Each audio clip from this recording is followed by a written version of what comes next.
ഇതിപ്പോ ഇതിൽ തിരക്കുകളിലെ ജംഗ്ഷനുകളിലെ വാഹനങ്ങൾ ഒരുപാടുള്ള സമയത്തൊക്കെ ഒരു വണ്ടി ജഡ്ജ് ചെയ്തൊരു വാഹനം ഡ്രൈവ് ചെയ്യാൻ പേടിയാണ്.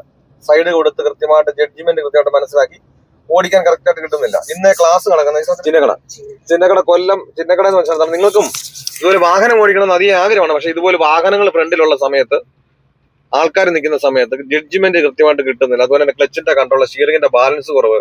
വാഹനം ഓടിക്കണം അധികം ആഗ്രഹമാണ്. അങ്ങനെയുള്ള ഒരാൾ എന്നെ കോൺടാക്ട് ചെയ്താൽ നിങ്ങൾ കേരളത്തിന്റെ ഏത് ജില്ലയിലായിരുന്നാലും നിങ്ങളുടെ സ്വന്തം വാഹനത്തിൽ വന്ന് ഞാൻ പ്രാക്ടീസ് നടത്തുന്നത്. ഈ ഒരു ക്ലാസ് നിങ്ങൾ അറ്റൻഡ് കഴിഞ്ഞാൽ വരുന്ന ദിവസം മുതൽ തനിയെ വാഹനം ഓടിക്കുവാനുള്ള ട്രിക്കുകളും ടിപ്സുകളുമാണ് ഞാൻ ഈ ഒരു ക്ലാസ്സിലൂടെ പറഞ്ഞു തരുന്നത്. ഞാൻ ഉറപ്പ് തരുന്നു, നിങ്ങൾ ഈ ഒരു ക്ലാസ് അറ്റൻഡ് ചെയ്ത് കഴിഞ്ഞാൽ വരുന്ന ദിവസം മുതൽ തനിയെ വാഹനം ഓടിച്ചിരിക്കും. പലരും നമ്മളെ മടിപ്പിക്കും, ഈ ഒരു പ്രായത്തിൽ പറ്റില്ല, ലൈസൻസ് എടുക്കുന്നുണ്ട്, പ്രാക്ടീസ് പോയതല്ല, പ്രായം കൊണ്ടാ നിർത്തിക്കും. നമ്മുടെ ചുറ്റിനും നോക്കിയാൽ തന്നെ അറിയാം 75-80 വയസ്സുള്ള അപ്പച്ചന്മാർ പോലും വാഹനം ഓടിക്കുന്നത്.